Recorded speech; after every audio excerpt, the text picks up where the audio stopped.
Армысыздар, сіздермен Киномен. Бүгін біз «Послезавтра» атты фильмге шолу жасаймыз. Арнаға жазылып лайк басуды ұмытпаңыз. Сіздің қолдау мен үшін өте маңызды. Ал біз бастаймыз.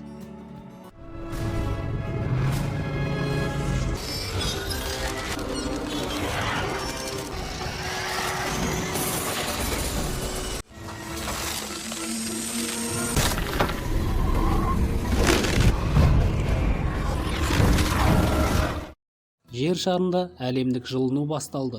Бірақ мұздақтар бірден еруіне байланысты әлемдік мұхиттар жылудың орнына тез қарқынмен суыта бастады. Жердің ауа райы өзгеруде. Табиғи апаттар арт-артынан болуда. Токиодағы үлкен мұздақтардың аспаннан түсуі, ұзаққа созылған жаңбырлар, Лос-Анджелестегі үлкен торнадо, Делиге қар түсуі, Нью-Йорктегі цунами. Ол тіпті бостандық ескерткішін батырып кетіп, мыңдаған өмірді жалмаған. Джек Холл палеоклиматолог ғалым. Ол ақш билігіне келе жатқан үлкен апатты жеткізуде. Жақын арада жаңа мұз ғасыры болуы мүмкін дейді. Бірақ оны ешкім тыңдағысы келмейді. Олар жердің климаты керісінше жылуы керек дейді. Біріккен ұлттардың жиыны кезінде ол Антарктиданың мұздығынан Гот-Айланд штатының көлемімен бірдей мұздақ ажырағанын айтады. Кейін Джек профессор Терри Робсонмен жолығады. Ол Шотландиядан келді. Оған келе жатқан апаттың жобасын береді.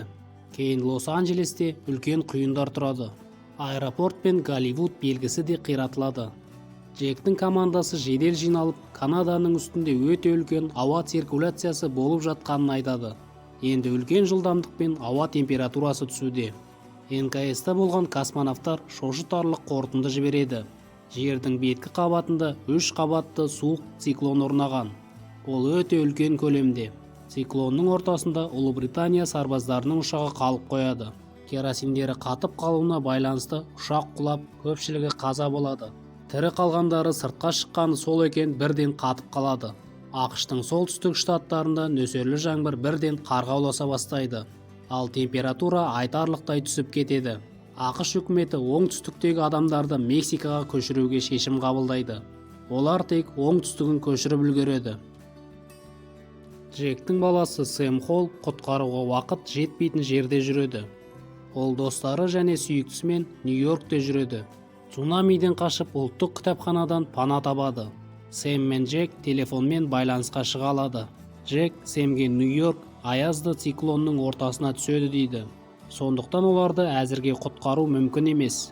Бұл жағдайдан қалай аман қалу керек екенін айтады. Суық кірмейтін ғимаратта қолда бар жылуды пайдаланып, ауа райы қалыпты жағдайға түскенше күту керек. Бұл аязды циклонда далаға шықса тірі қалу мүмкін емес. Цунамиден тірі қалған көп адамдар оны тыңдамай кетіп қалады. Олар аязға тап болып қаза табады. Телефонның байланысы үзілгенше Сэм Джекке оны қайдан іздеу керек екенін айтып үлгереді. Полярлы құрал жабдықтарын алып Джек баласына қарай аттанады. Сол уақытта эвакуацияланып үлгерген ақш тұрғындары өздігімен Мексикадан шекарадан өтпек болады. Ол жерді сарбаздар өте көп адам келгендіктен жауып тастаған. Джек пен оның серіктестері Нью-Йоркке жаяу келе жатыр. Бірақ әйнек шытынап сынып кетіп, Фрэнк төмен түсіп кетеді. Ол арқанға ілініп қалады. Оны құтқармақ болып әрекет жасайды. Бірақ ол мүмкіндік жоқ екенін түсініп, арқанды кесіп жіберіп, өзін құрбан етеді. Түнде шатыр ішінде олар әкесіндей болып кеткен Фрэнкті еске алады. Азанда Джейсон суыққа шыдамай есінен танып қалады.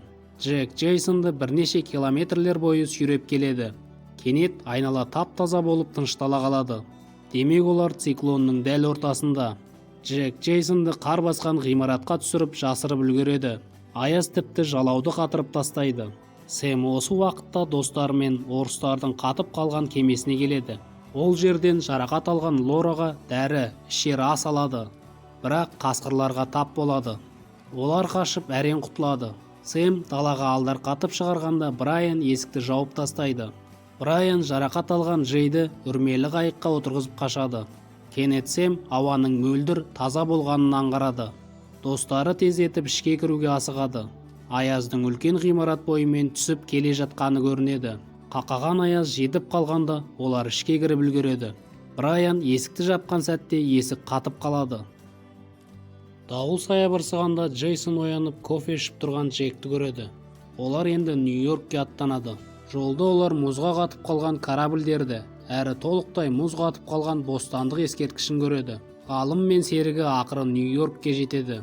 Олар толықтай дерлік қар басып қалған ұлттық кітапхананың үстінде тұр. Джейсон навигатордан кітапхананың қайда екенін анықтап, дәл астында екенін көреді. Джек төбеге шығып қар басқан кітапхананы көреді.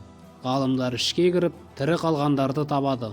Олардың ішінде Сэм де бар. ақш-тың вице-министрі Сэмнің құтқарылғанын естіп, халыққа жолдау жариялайды. Уже то обстоятельство, что я обращаюсь к вам из консульства в чужой стране, говорит о том, сколь изменился мир. МКС-тегі космонавттар жердегі дауылдардың саябырсығанын көреді. Ал жердің солтүстігін мұз басып қалған. Содан кейін тірі қалғандарды құтқару операциясы басталады. Осылай фильм аяқталады. Арнаға жазылып, лайк басып, комментарий қалдыруды ұмытпаңыз. Сіздермен Киномен.